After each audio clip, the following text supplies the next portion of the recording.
Hi நண்பர்களே, வீடியோக்குள்ள போறதுக்கு முன்னாடி ஒரு முக்கிய அறிவிப்பு. இந்த வீடியோல நம்ம பார்க்க போற விஷயங்கள் எல்லாமே வாழைச்சேனை பகுதி மக்களிடையே சொல்லப்படுற கதைகள் மற்றும் நம்பிக்கைகளோட அடிப்படையிலானது மட்டும்தான். இலங்கையின் மட்டக்களப்பு மாவட்டத்தில் இருக்கிற வாழைச்சேனை வைத்தியசாலைக்கு மிக அருகாமையில் பெரிய மதில் சுவர்களாலையும் முள்வேலிகளாலையும் மூடப்பட்டு பல வருடங்களாக ஒரு கட்டிடம் பாலடைஞ்சு கிடக்குது.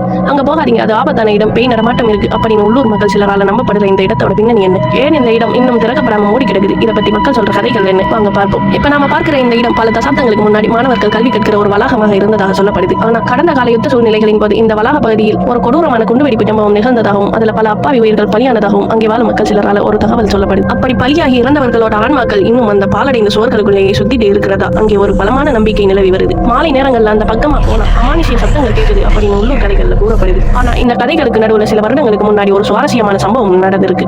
ஆள் நடமாட்டமே இல்லாம இருந்த இந்த கட்டிடத்திற்குள்ள பெண்களுக்கான ஒரு தையல் பயிற்சி நிறுவனம் தற்காலிகமாக தொடங்கப்பட்டதா சொல்லப்படுது. ஆனா என்ன காரணமோ தெரியல, அங்க பயிற்சிக்கு வந்த பெண்களுக்கு விவரிக்க முடியாத சில அச்சமுட்டும் அனுபவங்கள் ஏற்பட்டதாகவும் பேய்களோட நடமாட்டத்தை அவங்களால உணர முடிஞ்சது அப்படின்னு சில உள்ளூர் பேச்சுகள் கிளம்பியது. இதனாலேயோ அல்லது வேறு சில காரணங்களாலேயோ அந்த தையல் பயிற்சி நிறுவனமும் மிக குறுகிய காலத்திலேயே அங்கிருந்து மூடப்பட்டதா மக்கள் வட்டாரத்துக்குள்ள பேசப்படுது. அதன் பின் இன்னைக்கு வரைக்கும் அந்த வளாகம் முழுமையாக பூட்டப்பட்டு தான் கிடக்குது. சரி, உண்மையிலேயே அங்கே பேய்கள் தான் இருக்கா இல்ல மக்கள் பயப்படுறாங்களா அப்படின்னு நாம சிந்திச்சோம்னா இதுக்கு பின்னாடி சில யதார்த்தமான தியரிகளும் இருக்க வாய்ப்பு இருக்கு. முதலாவது விஷயம், ஒரு இடத்துல பெரிய விபத்தோ அல்லது துயரமோ நடந்திருக்குன்னா அது நமக்கு முன்னாடியே தெரிஞ்சா அந்த இடத்தோட பாலடைந்த தோற்றமும் தனிமையை நம்ம மனசுக்குள்ள ஒரு உலாவியல் ரீதியான பயத்தை உண்டாக்கிடும். அதனால காத்துல கதவு செய்யற சத்தங்களோட அங்கே இருந்தவர்களுக்கு பயத்தை ஏற்படுத்தி இருக்கலாம். அடுத்த முக்கியமான விஷயம், யுத்த காலத்துல சேதமடைஞ்ச இந்த கட்டிடத்தோட சுவர்களும் கூரைகளும் ரொம்பவே பலவீனமா இருக்க வாய்ப்பு இருக்கு. எப்போ வேணாலும் இடிஞ்சு விழக்கூடிய ஆபத்தான நிலையில் இருக்கிற ஒரு கட்டிடத்துல பாதுகாப்பு காரணங்களுக்காகவே அரசாங்கம் யாரையும் தொடர்ந்து தங்க அனுமதிக்காம மூடி வச்சிருக்கலாம் அப்படின்னு சொல்லப்படுது. காரணம் எதுவாக இருந்தாலும் கடந்த காலத்தோட வடுக்களை தாங்கிட்டு வாழைச்சேனையோட இந்த கட்டிடம் இன்னைக்கும் ஒரு மர்ம அமைதியோட தான் காட்சி அளிக்குது. மட்டக்களப்பு வாழைச்சேனை பகுதியில் இருக்கிற இந்த இடத்தை பத்தி உங்களுக்கு ஏதாச்சும் கூடுதல் விவரங்கள் தெரியுமா? இல்ல உங்க ஊர்லயும் இது போல மர்மமான பாலடைந்த கட்டிடங்கள் இருக்கா? உங்களோட கருத்துக்களை கீழே கமெண்ட்ல சொல்லுங்க. இந்த வீடியோ பிடிச்சிருந்தா லைக் பண்ணுங்க, உங்க ஃப்ரெண்ட்ஸுக்கும் ஷேர் பண்ணுங்க, மறக்காம நம்ம சேனலுக்கு சப்ஸ்கிரைப் பண்ணுங்க. அடுத்த வீடியோல சந்திப்போம். நன்றி.